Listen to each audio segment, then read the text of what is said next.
Hello, everybody. Welcome back to Game Over Ottawa. Absolutely disgusting game here today, but me and Charlie are here to break it down once again. It seems that so far this season we are not able to talk about any good games together, is it, eh?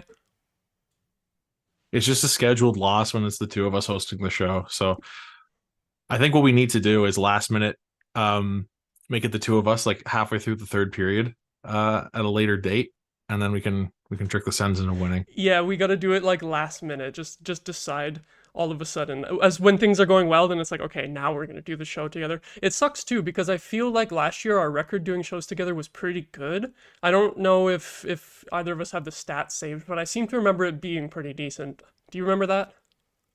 It was at least 500, I think. Mm-hmm. I'm pretty sure.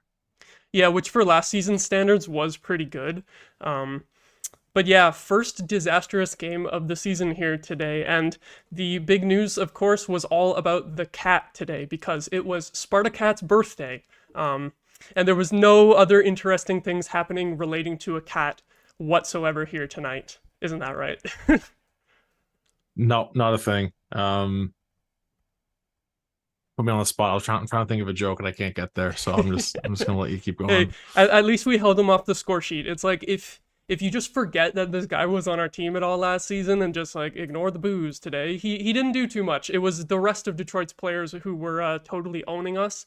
His line mates, especially on the power play, Larkin and Prawn, were the real stories here tonight. So I'm just glad that's basically our only positive here tonight is that we didn't get completely shredded by DeBrincat. We didn't get scored on by him. So that's all I can like take away as a positive here tonight. I guess we haven't really had much of a chance here to talk about DeBrincat on this show yet because we obviously don't do any shows during the off season, and we touched on it a little bit in our first episode of the season. But I'll start things off by asking you this: if you were in the crowd tonight, would you have been booing him? Probably. And I think that's more of a peer pressure thing. Like I think I don't know. Like I understand why people do it. My first experience with anything like that was I think I would have been like 7 or 8 years old, and I went to a Sens Islanders game, and I couldn't understand why everyone was booing when this guy named Yashin had the puck, Oh my and just god. like so as a kid, it was so confusing to me because I would have been like, I don't know because like so like that was probably like 2003 or so I would say I probably went to that game, um, and so obviously as a kid, oh that's oh shit, oh boo boo so like I don't know what the percentage of the crowd who went in planning on it versus like, oh shit, okay, I guess we're doing this was, but I mean I probably would have. I don't think I would have like tried to, rile up my section into doing it a whole bunch, but yeah, no, like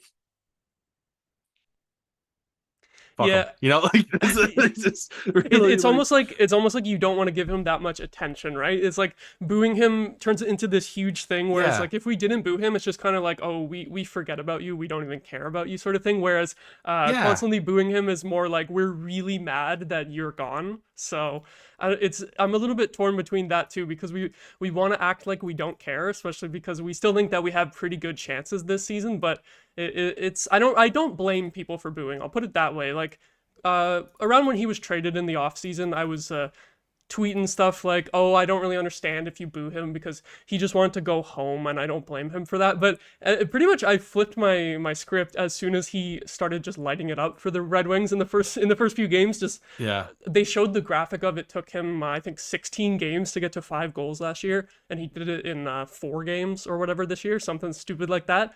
And that just puts into Yeah. perspective that. I'm mad at him now, basically. Even though I wasn't before, I wasn't mad at him when he wanted to leave before. No, it flipped for me when he was just kind of like, yeah, I didn't try that hard, eh? Like Mm-hmm. it was just that moment where he in that exit interview or whatever it was where he was like, yeah, hopefully I try harder on defense this year, and don't give up on like half my scoring chances. Like, yeah, whatever. Like that's and you're exactly right. Like you don't want to be like admitting that you're this mad at a guy who decided to like half-ass it for 1 year in Ottawa. Like it's like booing Yashin versus booing DeBrincat, two completely different scenarios, or booing Heatley or something, right? Like it's a completely different thing.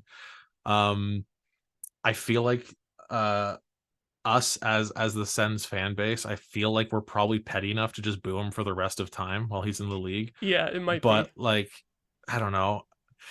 It's a little bit silly, but also like no, like us as a fan base, we are allowed to be mad at someone who is a, you know, perennial 40 goal scorer who was like just too upset that he was in Canada and decided, fuck it, I'm just not going to try this year.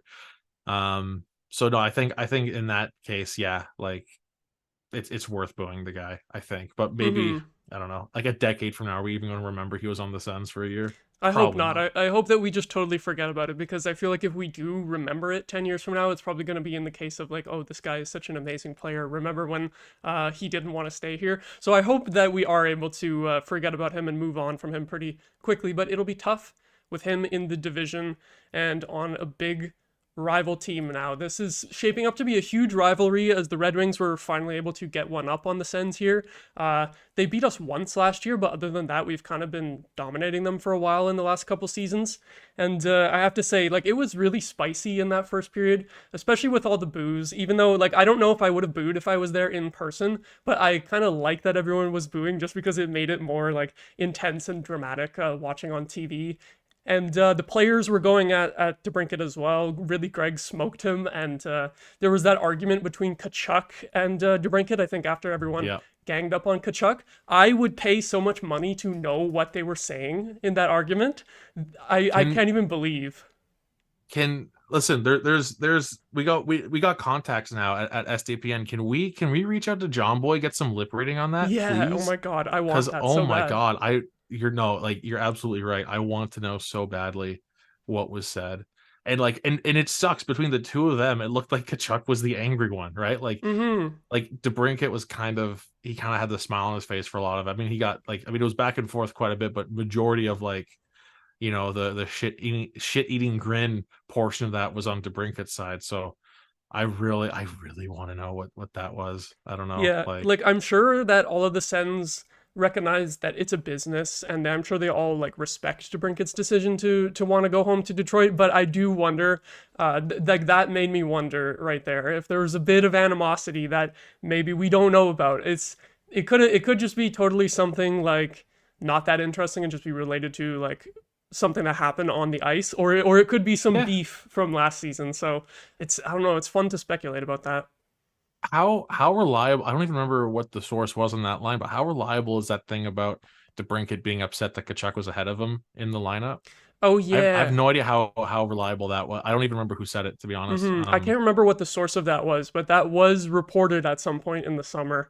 It Yeah, would be kind of funny if Kachuk sort of had a chirp about like, oh, you couldn't handle playing behind me, or like, I'm better than you. nah, I don't know. You couldn't play ahead of me in the lineup. But I That's don't know. Who that's the knows? only Who thing I could knows? think of. Yeah. Like as far as like just between the two of them specifically, as Mm-hmm. far as like any sparks, any like you know, being pissed off at each other, like I could see that, but I don't know. But also we have no idea. Maybe like half the team couldn't stand him.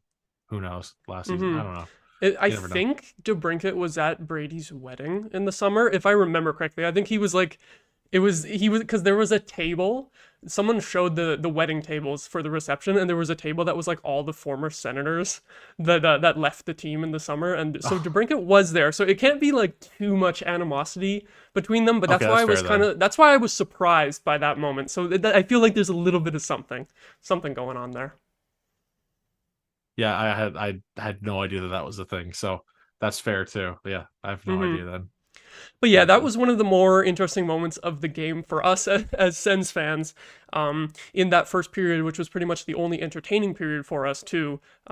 Just going to remind everyone that if you do have any thoughts or questions to chime in the chat, we will be going through chat comments and questions at the end of the show. Even if you're a Red Wings fan, we don't mind some chirps as long as they're in good spirits.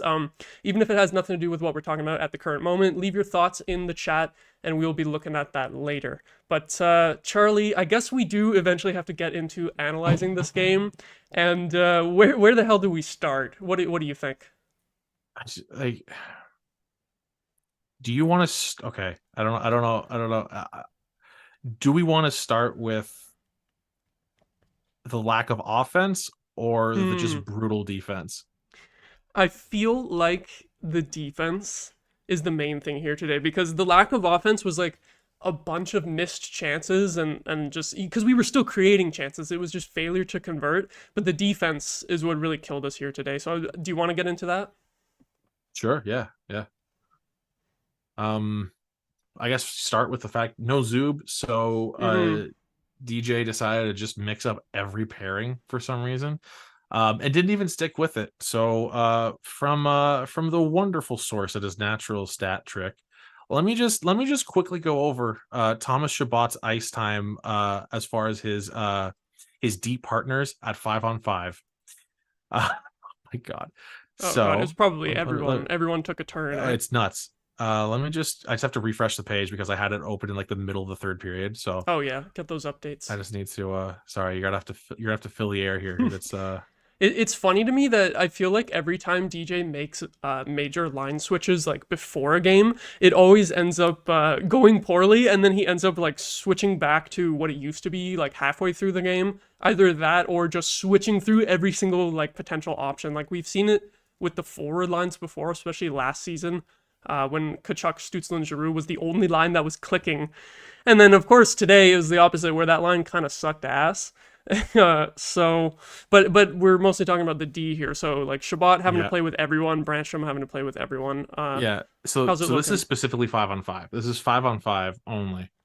So you can't so there's no like, maybe the D pairings are different on power play, PK, whatever. No, this is just 5-on-5.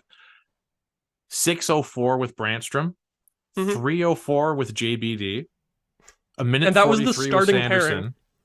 Like Yeah. Shabbat and JBD was supposed to be the starting pairing. It only lasted 3 minutes of ice time. That's The, ridiculous.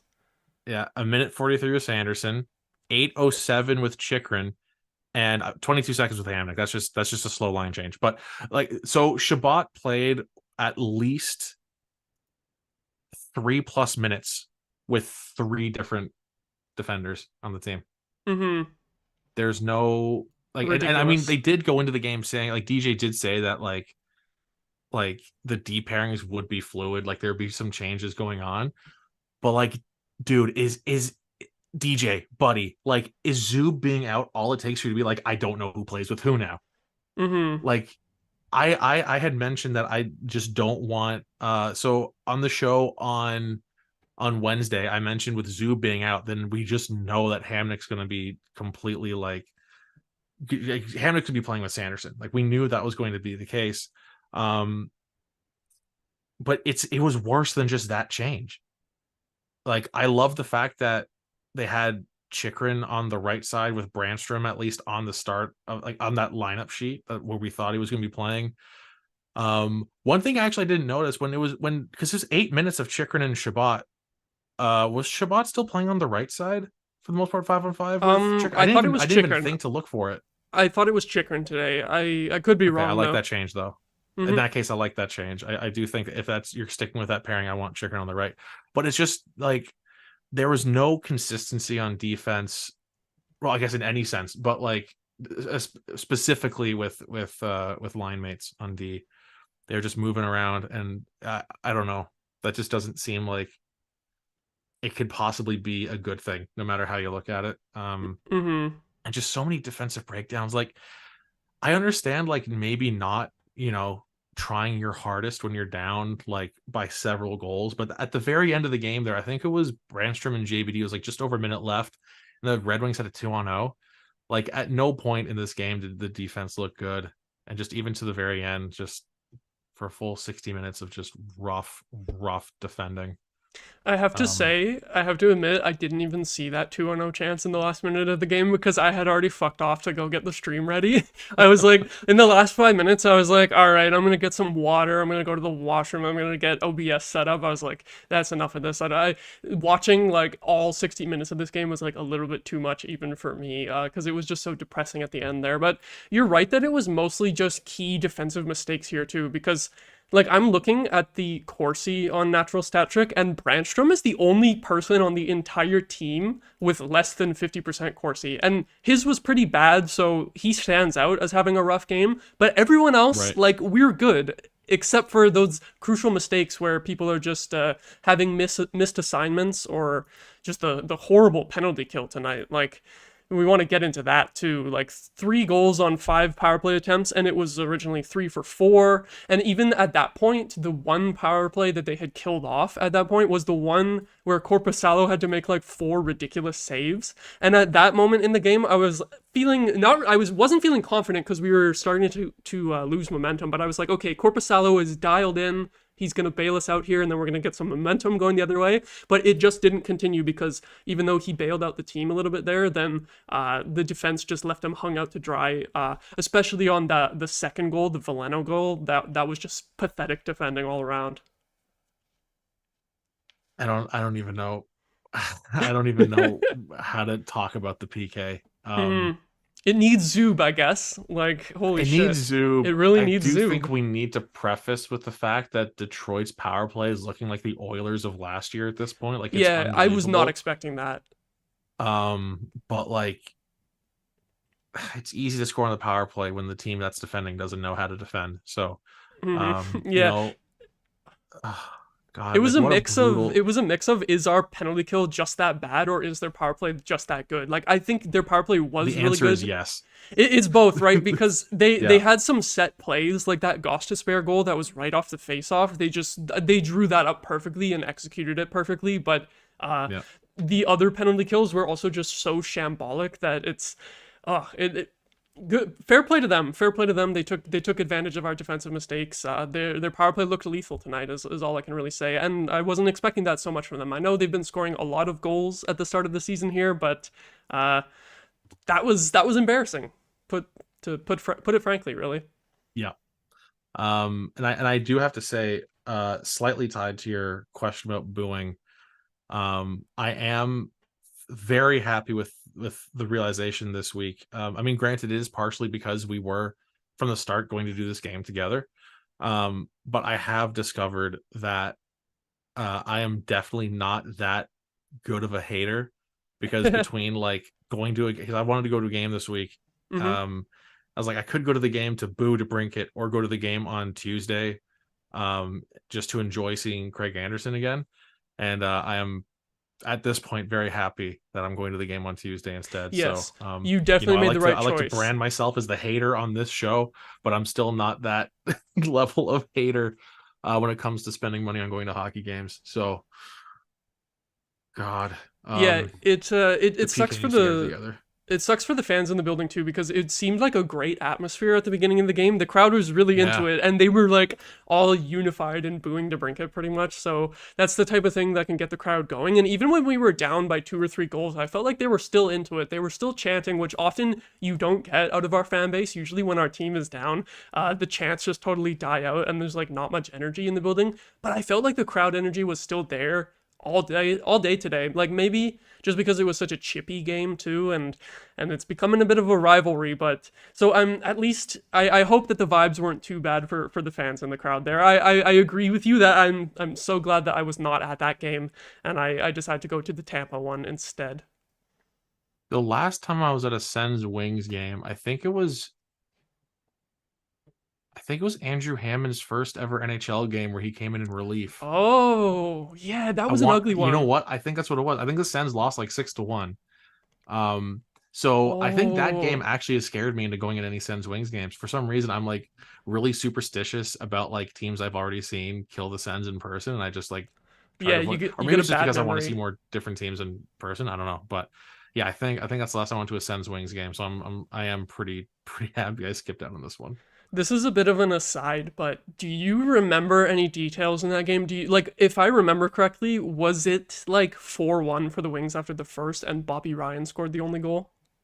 Was it that game? Good, you know what? Let me look that up right now. Because if it was that game, I think I was there too. I think we may have both been at that game. I could be totally wrong, and maybe it was a different game where we got clowned on by the Wings, because up until recently that was happening for a while when Detroit was still really good. But I do have to say, it is exciting, even though we obviously didn't like getting shit kicked today. It is exciting that this is going to be a pretty good rivalry. Like, could you imagine a playoff series between these two teams?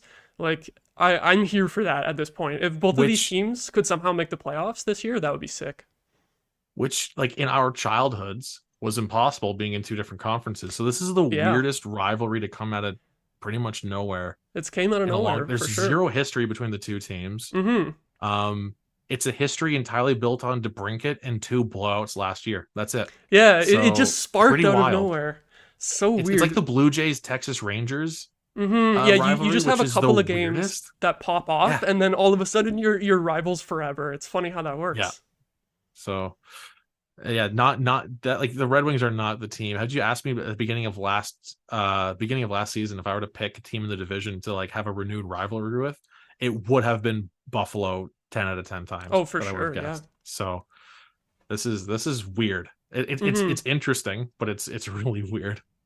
It's fun too to have a new rivalry because like our main ones being Toronto and Montreal for pretty much the last like almost a decade, those teams have never been good at the same time. Like the only season we've had in pretty much the last 10 years where all those teams were good was 2017, where they all made the playoffs. And even then, that was just the beginning of Toronto becoming good. And it was the beginning of the end for the Sens being good at that point. So, Yeah. like, those fan bases are always huge into the rivalry and lots of chirping back and forth, but it's rarely been that these teams are good together at the same time. So I think it's going to be more fun rivalry games with Detroit this year, and obviously Toronto too. And then hopefully the Habs, hopefully we can just continue to stomp them like we did last year.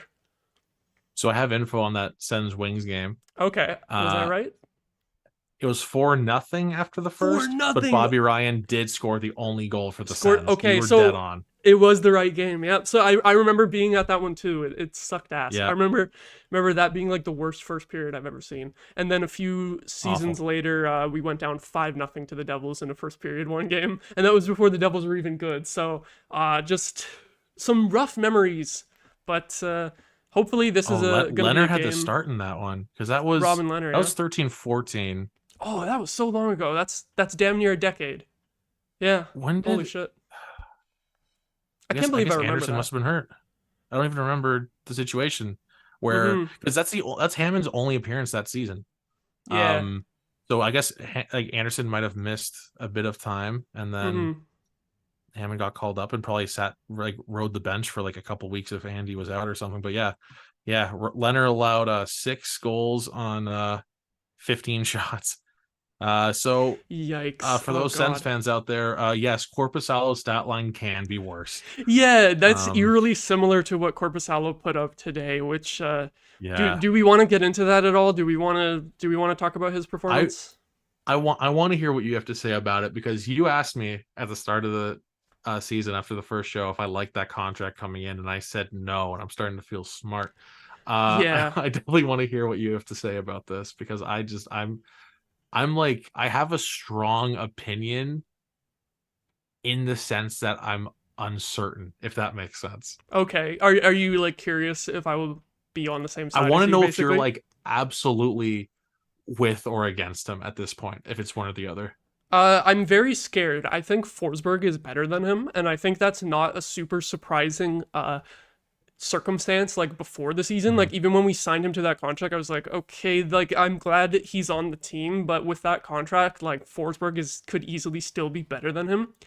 So I'm on that side where I'm just his performance scares me. Like I mentioned earlier, that penalty kill sequence where he had a few really good saves in a row, but that was his only good moment tonight. Like the goals by Gossesbear and Perron, goals 1 and 3, they're just kind of soft. Like it was the power play working it around pretty well for Detroit, but those you want your goalie to have at least one of those, right? Especially the Perron one, the short side. It was just kind of a leaky goal, and I think he was getting ready to push off for the potential cross ice pass to DeBrincat, but our defenseman kind of had that covered, which is why Perron shot it, and he just caught Korpisalo like completely losing his short side. So I wasn't impressed with that one, and then like start of the third period, he just gets absolutely sniped on by Larkin again, and that's another one there where the right at the beginning of a period, you need your goalie to not just let in a deflating goal like that. Obviously, Larkin was wide open for pretty much Pretty much, yeah. No, he didn't score twice. I don't know. I don't know why. I was about to say both of his goals. It was Veleno that had two, but yeah, there was a Yeah. few where the Detroit shooters were just wide open. But they are goals where you'd like to see your goalie save some of them and not just allow all of those high danger chances. So that's what I wasn't impressed with tonight. And that Veleno goal at the end, that was eerily similar to the Jacob Slavin goal in the first game, wasn't it? Kind of a really tight Yeah. angle from a left-handed shot below the face-off circle.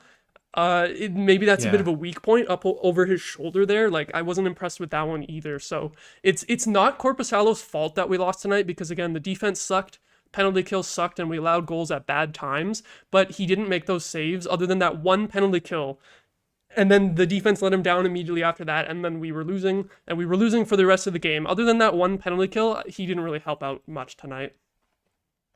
No, I don't think you can put all the blame on him by any means. I mean, he allowed two even strength goals. Like Mm-hmm.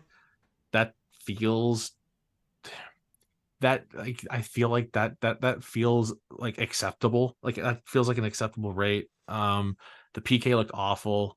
But at the same time, it feels his performance in this game feels a lot like an elevate or like more in both directions. It feels a lot like his game against the Hurricanes to start the season, It where did. he made a couple phenomenal saves and left in some softies. In this game, he made way more really impressive saves, but then on a bunch of the goals, it looked like he was having a positioning issue, like Mm-hmm. either biting too hard on one move and then a pass happening, or like I don't remember whose goal it was, but um it was the goal where I believe it was on his left side, and he had a bunch of space between his left shoulder and the net open. And as the shot happens, he's like, "Oh, let me try and like scooch my way over here, like leaning that way, just way too late. Like he just left too much of the net open." Um, yeah. He stands on his head for 5 minutes and then can't make the easy saves. What should Mm-hmm. be the easy saves anyway. Like the Red Wings had what, five high danger chances with five Oh power God. plays. Yeah, and is that Uh, five high danger chances for the whole game? Like not just the Yeah. power plays? No, no, Holy no. shit. That's 60 minutes. Mm-hmm. That's And yeah. and five goals. So maybe the goals weren't all the high danger chances, but it's like 100% Right. basically that the amount of high Yeah. danger chances you allowed is also the amount of goals that you allowed, even if some of them weren't high danger chances for the goals. That's just sad. Like it's Yeah. definitely got to be better than that. And I don't know. I do you have anything else to add to Corpusalo, or do I make a really depressing switch to the offense? Um, I'll just say that he hasn't been horrible, but he needs to be better. I'll leave it at that. Fair. Fair. And for the record, on the whole like bunch of power plays and everything, the refs were awful Yeah, both ways. both ways for sure. Just truly terrible for both teams. One of the worst official games Mm-hmm. I've seen. It was hard Oh, for definitely either the team. worst one this season for sure, but like the worst Definitely. I've seen in a while, like in a good long while. I think it was hard for either team to have consistent momentum, other than like Detroit just scoring on every fucking shot that they got. Yeah. Just because it was power plays and penalty kills just going back and forth constantly, and just like cheap calls both ways. Like when they picked Ben Sherratt out of that scrum, I think in the third period, like what the hell was that? Like that was the most undeserving power play that the Sens got. And of course, the hit that Ridley Gregg had on DeBrincat, even the Detroit commentators themselves were confused about how that was called a penalty. So I think both fan bases can agree tonight that it was just crappy reffing all around. A little bit too much of impact on the game. What are you thinking there, Charlie? I see I you. have a correction to make. Oh, mm-hmm. When I said that the Red Wings had five high danger chances, Yeah. that was just 5-on-5. Oh, yeah, okay. So how many It did they gets have on the worse. power play? Yeah. One. They Oh, had six total. They went 3 for 5 on the holy. power play, and they had one high danger chance.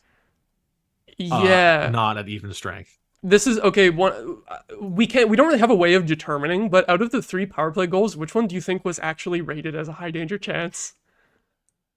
Oh, that That's is a tough such a good one question. because I feel like they were Um, all just wide open shots that the guys just got to just shoot right on Korpisalo uncontested. yeah.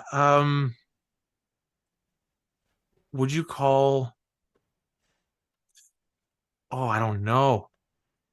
Like Perron's goal was the one that was out of those three was the one that was closest to the crease. So it could be that one, but I also feel like that was like the worst goal allowed by the goalie. So I don't know. That one kind of feels to me like one that might not have been a high danger chance, and it's just like he Maybe, should have maybe, saved that maybe one. Ghost because he was right in the slot. Yeah, he was flying in from He the was point. wide open in the slot, so probably Gostisbehere's goal. Mm-hmm.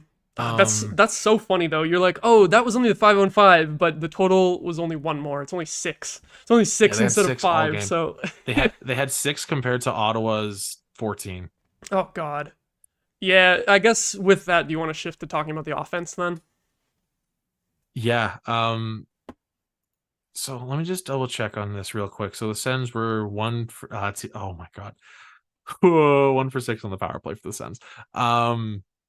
So the Sens in 6 power plays had 4 high danger chances, which is better than Detroit, but also just still bad, still Yeah. terrible, Mm-hmm. absolutely awful.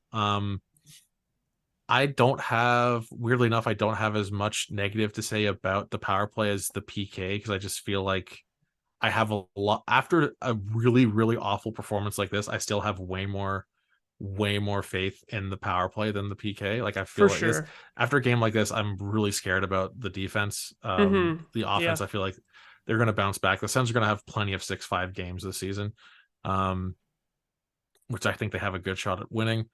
But yeah, like so the Suns had 61% of the expected goals, which Mm-hmm. as you would expect, was a lot higher after the first 2 periods. That third period was just awful. But and the weird thing is like the shot count was what 38 to 37 to 23. I guess they took one away. So 37 to 23. And like 14 high danger chances sounds like a lot to me, but it didn't feel like just watching the game, it didn't feel like that at all. Like I feel like a lot of the ones that you'd think would be high danger chances were the shots that went wide, the shots that were blocked. I think so. So I We don't know missed the what they're net a counting. lot.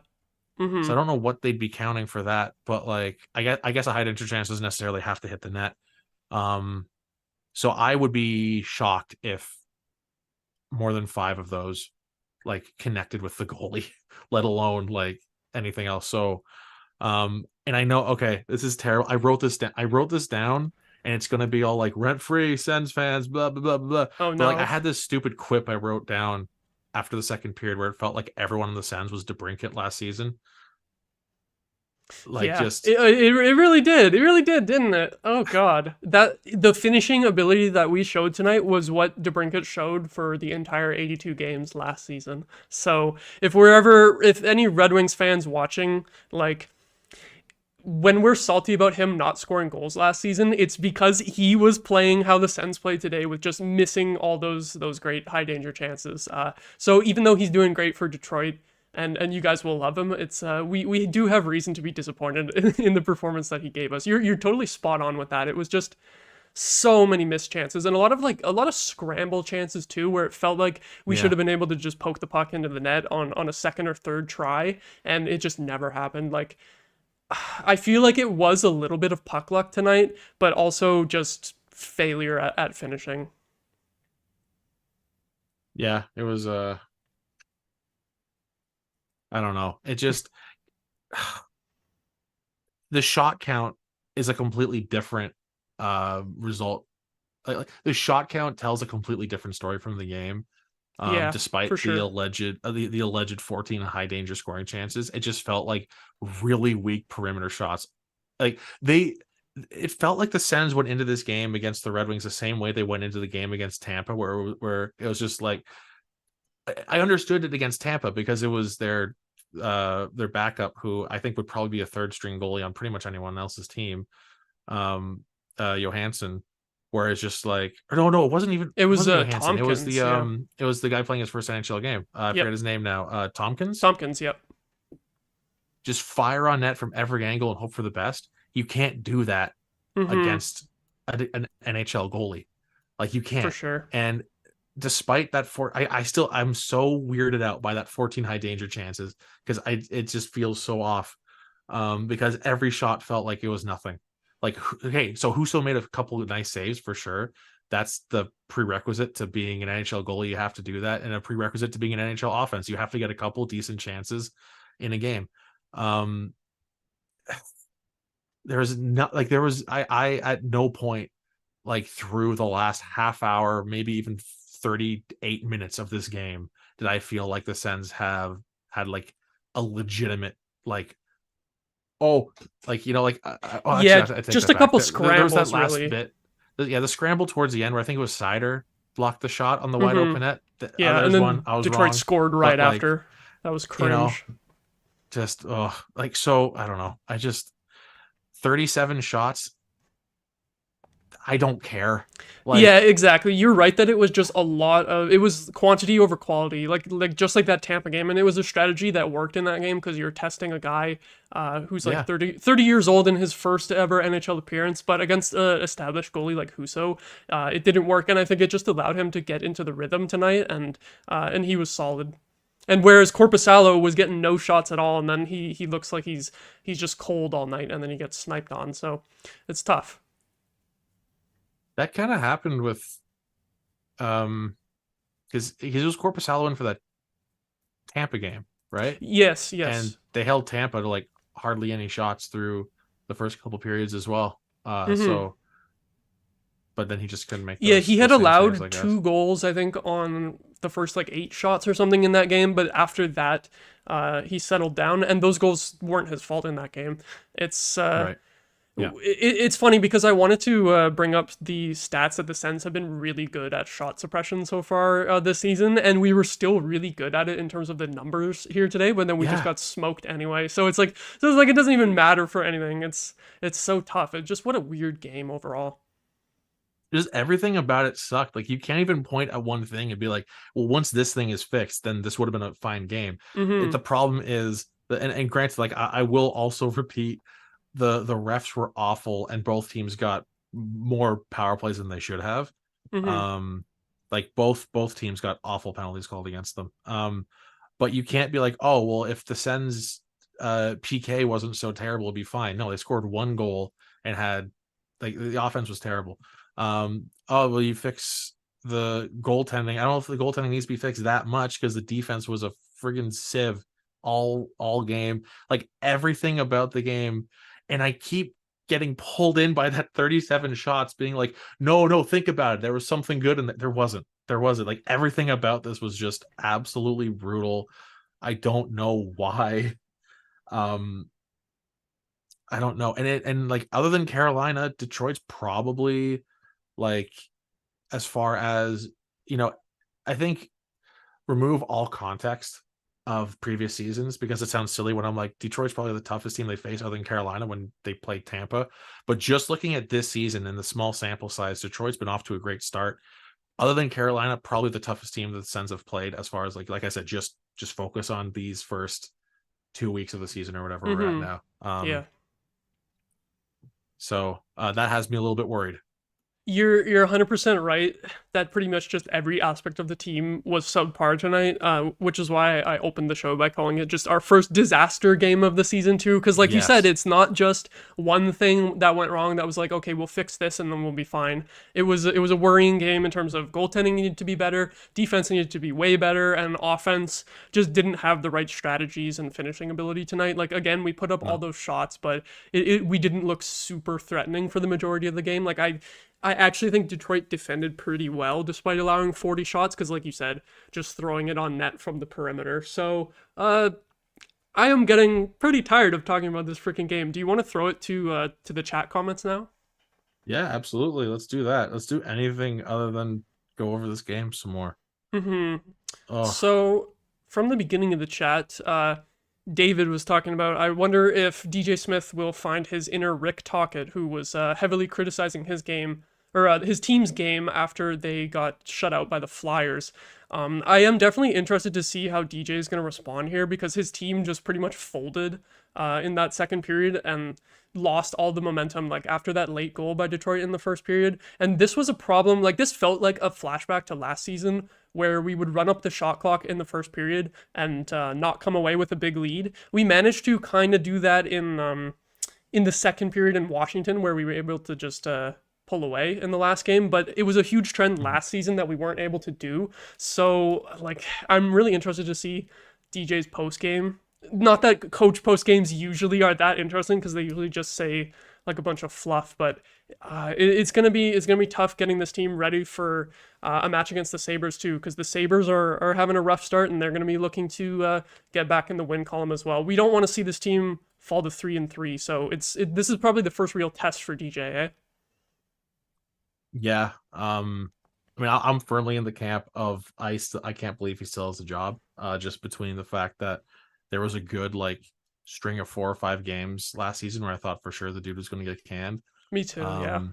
He's got to be on a short leash this year, right? Like he's got to. Like, Andlauer's probably like. I mean, obviously, I think. I mean, the decision is up to Pierre, but I wonder if Andlauer's like, what if we just, hey Steve, what if you just what if start Steve from just scratch here? Just takes over? Exactly. Steve pulls a Kyle Dubas and is president and GM. You know, like Yep. that might be happening, but I'm hoping not. Like just for the sake of my favorite hockey team doing well.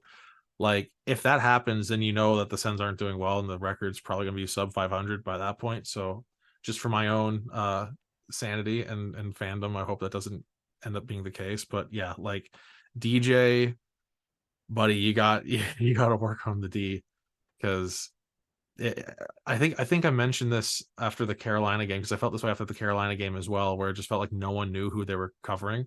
For sure, especially on the first Veleno goal with like Stützle and Chychrun arguing about the coverage. Like, yeah, it's like either one of them could have picked up the guy, but the fact that neither of them did was just shocking. Yeah, Stützle just like loses the puck battle and goes, "Okay, well I'll watch now." He just floated, which is a shame because he's usually honestly he's like pretty he's pretty solid defensively. Like he takes those battles. I mean, usually he wins the puck battles, but when he doesn't, he's usually skating at least. And then Chychrun, yeah, I don't know. Like Chychrun has not impressed me defensively this year whatsoever. Yeah, so rough night for both of them. Yeah. Salty Wings and Avs fan in the chat said Shandong Senators, and all I'm gonna say about that is if this keeps up, it might be time for DJ to learn Chinese. Get ready to learn Chinese there, buddy. So we have that, a little bit of chirps from the Red Wings fans in the chat. Thank you to Red Wings fans for tuning in, giving us a little bit of extra viewership here today, especially because I wouldn't be surprised if a lot of Sens fans are not interested in hearing more about this shit game today. So at least we got some Wings fans in the chat seeing us cope about this loss. I wouldn't be watching. Yeah, not to break down the fourth wall and not to be like I don't want to promote viewership, but I wouldn't be watching. Like, yep, I transparency. Totally get that. And then Jonathan in the chat saying the Red Wings under Blashill, they spent years playing only defense, and now it's finally clicking with some of their offensive-minded guys. Sens got to help out their goalie. It's 100%. I was impressed with their offense here tonight, especially on that power play. I was not expecting their power play to be that good. Like, it's good personnel on that first unit, but I wasn't expecting it to just be so lethal. Like, after that first... or I guess after the second penalty kill, I guess the one where Korpisalo made all those saves, I was just like, holy shit, it's going to be a rough night on the penalty kill if we keep taking the penalties, and they just smoked us every time. So full credit to the Red Wings for managing to inject some offense into their game this season. It's really good. Like, I wasn't expecting much from the Wings heading into this season because I didn't like a lot of their offseason moves, especially those signings on defense, but they're scoring goals. They're scoring more goals than I thought they would so far this season. Pretty good offensive depth, so we do have to give a bit of credit to them for sure. I mean, maybe chalk this up to me, like, just not paying enough attention throughout the league in the offseason, but I had no idea that Alex Tanguay was an assistant coach in Detroit. Me neither. And yeah. I wonder how much him being the guy in charge of the power play has affected the way they're playing. I wonder Um, when he took over as the power play coach. I wonder if that's recent yeah, or if he's been there for a few seasons. That's an interesting one because he was a very skilled player back in the day. I would have to like go back and look at all his stats, but I'm sure he was a guy who was always on the first power play units wherever he was playing, right? yeah. This would be. I mean, okay. This is embarrassing. I said that out loud. Now this is his third season as the Okay, okay. assistant coach in But hey, Detroit. it's working. He's So had a couple of years to get acclimated with the players, and now it's clicking. yeah, You know. I should know about the assistant coaches, especially on divisional teams, but I just Oh don't. man, I don't know. I wouldn't know either. Like the only even in our division, I think other than Tanguay because they made a point of showing him on the broadcast today, I think in the rest of the division the only assistant coach I could probably name is Guy Boucher on the Leafs, and that's only because he was a former Sens coach, right? Like I don't think I know any Yeah. other assistant coaches like specifically in the division. I'm like there's names that I know, but assistant coaches bounce around so much that it's hard to keep track of where they are every season. That's a tough one. Yeah, that's fair. I'll give myself a pass on that Yeah, one. yeah. Give yourself a little bit of credit. Yeah. Um, yeah, Silicone in the chat also saying Shabbat and Chikrin as a pairing are not it. I'm kind of starting to agree with that. We talked about that a little bit earlier. You weren't impressed with Chikrin's defensive game. I thought Shabbat was okay tonight, but of course, just Yeah. no one was really good on defense. It kind of felt like each goal against had at least one of our defensemen like making a horrible mistake. So pretty much everyone was to blame tonight. But yeah, it's tough because typically you have Sanderson and Zub, and that pairing was so good. I feel like when Zub is back, you can't break that up. But Right. what are your other options other than having Shabbat and Chikrin both playing with like a lesser defenseman who you don't want to play that many minutes, right? Like then one of them has to play with Hamonic and one of them has to play with Branstrom, and so like what if you were to switch it up? What would you do? It's tough because you're absolutely right. Sanderson and Zub, they're so good together. I love that pairing. They are so, so good together. But the problem is that they're also the two best, like the most responsible defensively. So I don't know. I don't know. The only change, I think the only thing I would probably keep Branstrom Hamnick together. And if you have to split up Shabbat and Chirkin, I'd keep Branstrom Hamnick together and probably just try and go back to Shabbat and Zub and then just try Chikrin on the right side of Sanderson. Yeah, Um, I feel like Sanderson is playing so good right now that he can play with anyone. So Chikrin, while not having the best defensive start, but obviously a good start offensively, I feel like that's a good idea. it could be interesting. I mean, I probably would have liked this idea a bit more earlier on in the season until I saw that like Sanderson just worked on a fucking cannon in the summer. Is Hmm. his shot like I mean, Grant, maybe I understand if he just wasn't taking as many shots last season, just like out of like I'm a rookie, I'm just gonna pass. But like dude shot is phenomenal. So I don't know if you then need to like, oh, we should split up the two best like defensive shots on the team with him and Chikrin. Because like for all the defensive issues Chikrin's had this season, the dude's got a cannon like no one on the Sens blue line since probably Carlson. Probably even honestly, probably maybe even a better shot than Carlson. In terms of power, probably, yeah. Yeah, and yeah, purely in like a sense of power. So I don't know. I don't want to like Sanderson Zub's so good, but I don't want to split them up because they're both like they're so good, but they're both like probably the best defensively. So then it's like, all right, we split them up, but then I don't know. There's no I know I'm irrationally upset by this game because it feels like there's no correct answer on a defense that's filled with a lot of talent. So Hmm. I think to give you an actual answer that isn't stupid, I'm gonna have to sleep on it.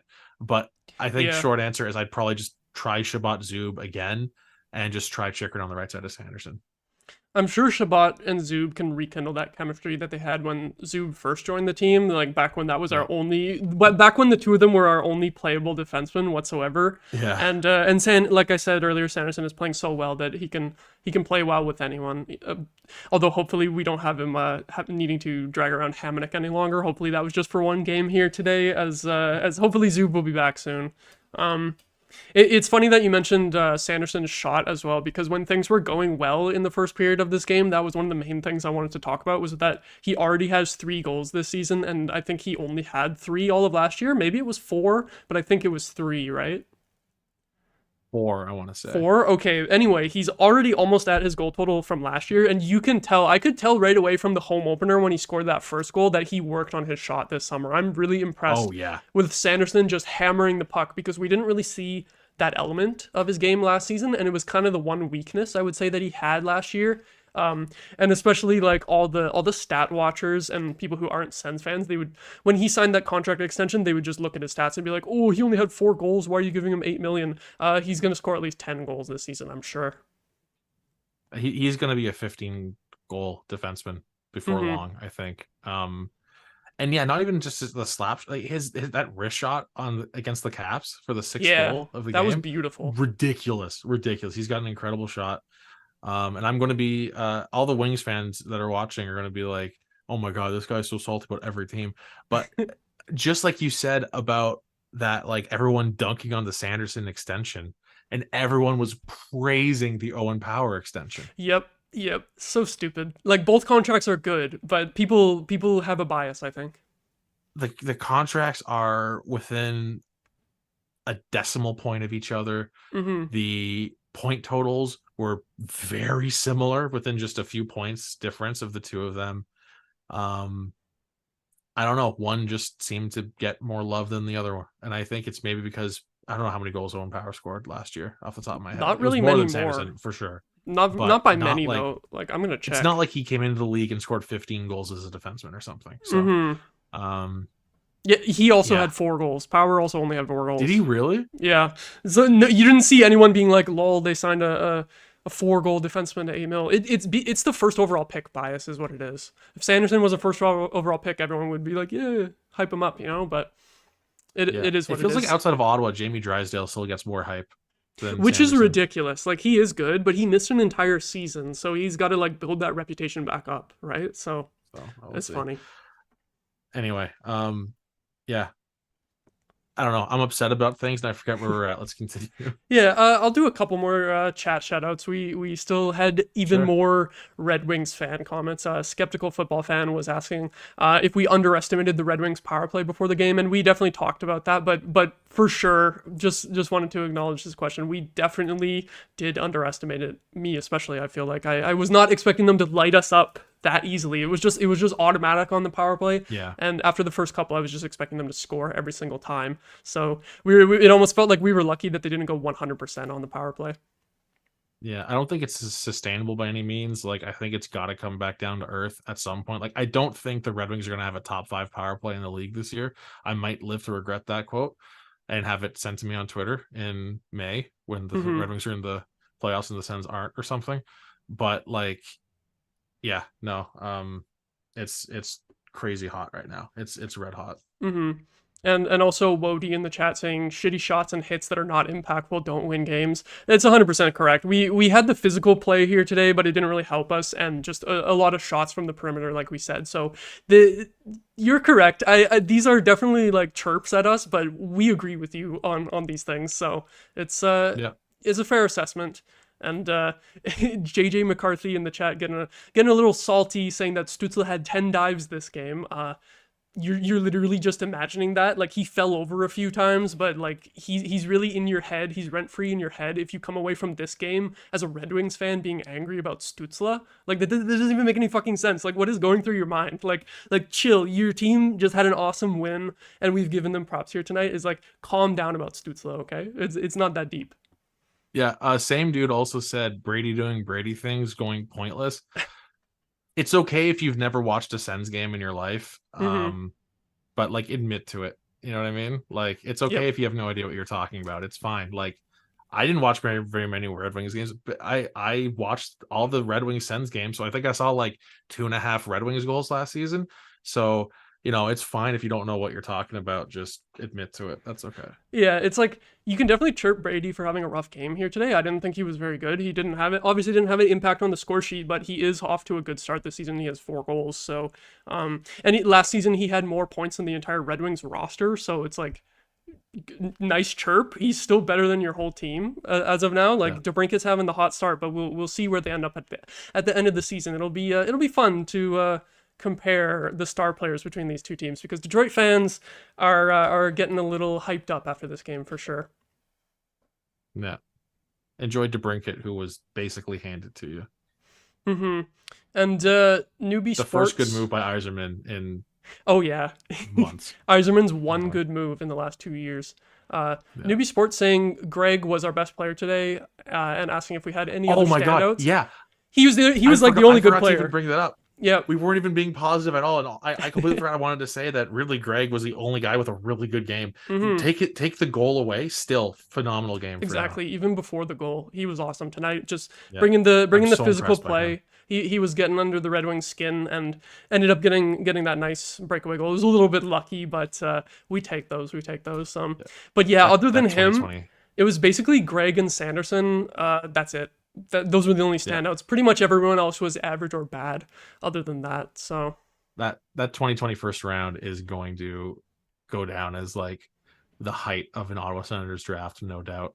mhm. Like, I think when it's all said and done, Greg would probably be considered a top 15 pick. So, just if he continues the way he is, like, I can't believe how good he is already. Mhm. Like what he's under 20 games into his career. I'm blown away by the guy. He's incredible. For what he is. Like, if he, like, even if he's stuck behind Stützle and Norris forever, like, that's going, like, if the Sens can hold on to Greg as well, I mean, it's gonna be tough to hold on to like deeper parts of the core with how long everyone else is locked up. You Mhm. can get into the playoffs with this, with the center depth of, I mean, Pinto, but Yeah, like who knows with also, that? Yeah. like, I mean, maybe center depth isn't that. Maybe Greg ends up being a winger. I don't know, but like, either way, center depth in Ottawa is phenomenal. So happy with that. And also, newbie in the chat pointing out that they were completely wrong in saying that Kachuk was pointless too, because he did assist on the first goal, which I also forgot. So for as much as they're hyping up Alex DeBrincat, he had no points in this game. Kachuk at least had one, and then Matt in the chat getting angry that I said that Brady is better than the whole Red Wings team. I mean, based off last season, the numbers literally don't lie. Like, you can go look. All I said was that he had more points than your whole team, which is just true. You can disagree if you think like, oh, Larkin is a more impactful player or something like that. You can make arguments, but what I said was that he had more points than your whole team, and it's true. You can't argue with that. I'll say it. He's better than anyone on the Red Wings. I mean, I will say it too, but you know, trying to be a little bit courteous. But Yeah, like listen, you can talk shit all you like, Red Wings fans. The Red Wings absolutely killed Ottawa, and we even said before, mm-hmm. and it's not because Ottawa played like shit. It's because the Red Wings played really well and Ottawa played like shit. Yeah. So in this one game, yeah, absolutely have to hand it to Detroit. It doesn't mean the team's better in the grand scheme of things. I still think Ottawa is going to finish with 15 points more than the Wings, but like, you know, who knows? I do think it'll be a lot closer than I thought it was going to be at the start of the season. Like, I was just kind of discounting Detroit, and they definitely showed me that they do have a lot more talent than I thought they did this game. So I think it's going to be a really fun rivalry to watch for the rest of the season. And I think we'll leave it there, eh? Unless you have anything else to comment on.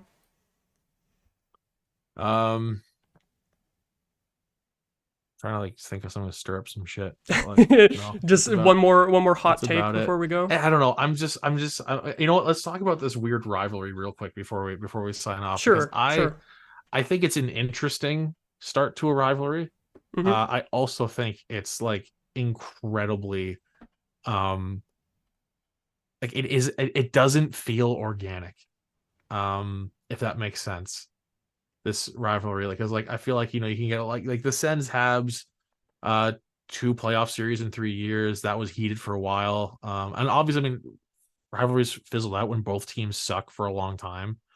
Like, I can't wait for the Sens and Leafs to both be good, because that hasn't been the case since the early 2000s, and I'm desperate to be able to like talk shit about the Leafs because that just wasn't possible in my childhood. Yeah.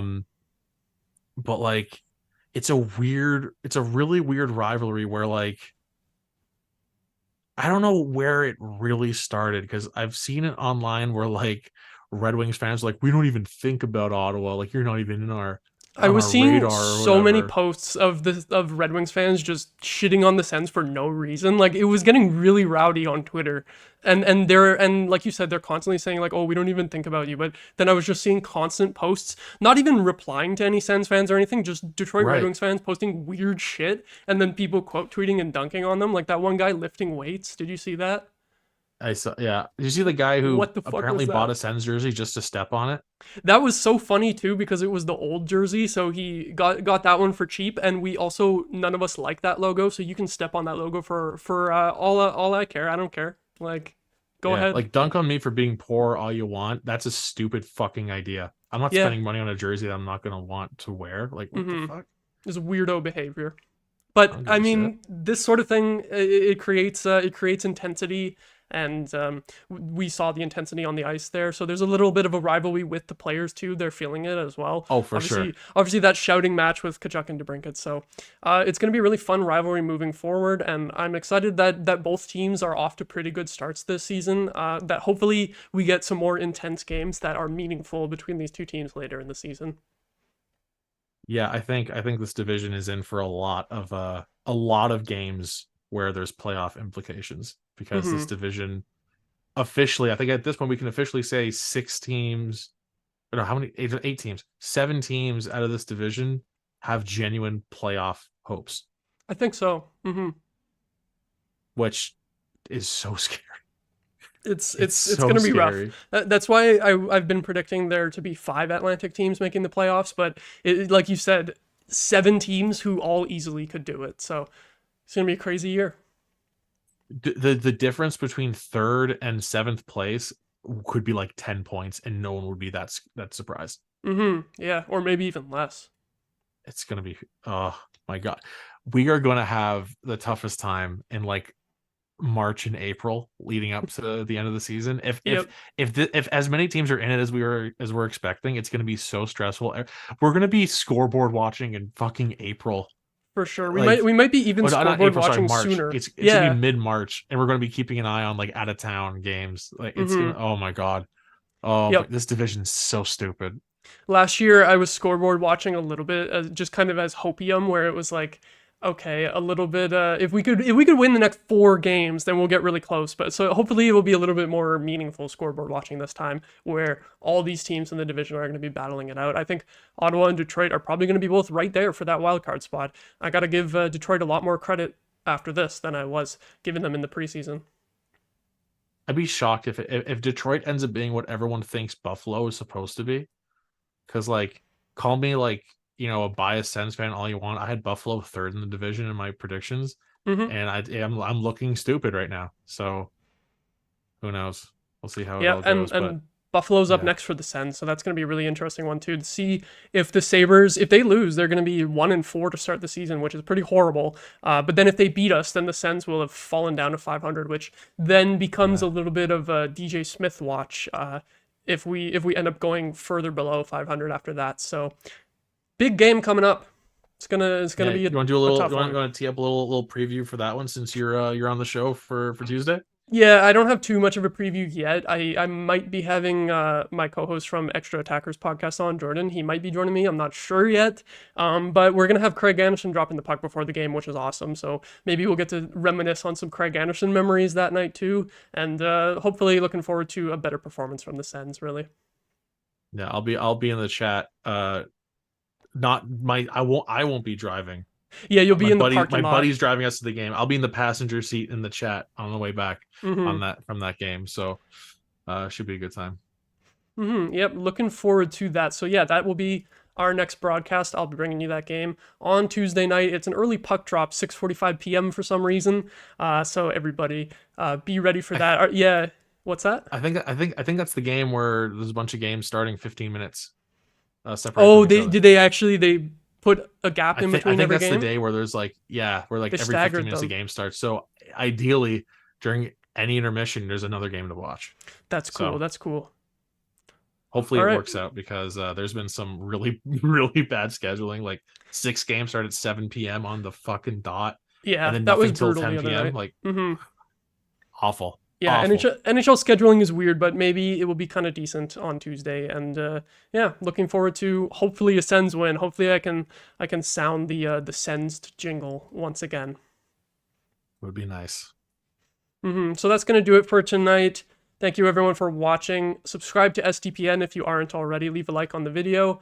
And yeah, thank you for watching or listening. Have a good night, everyone.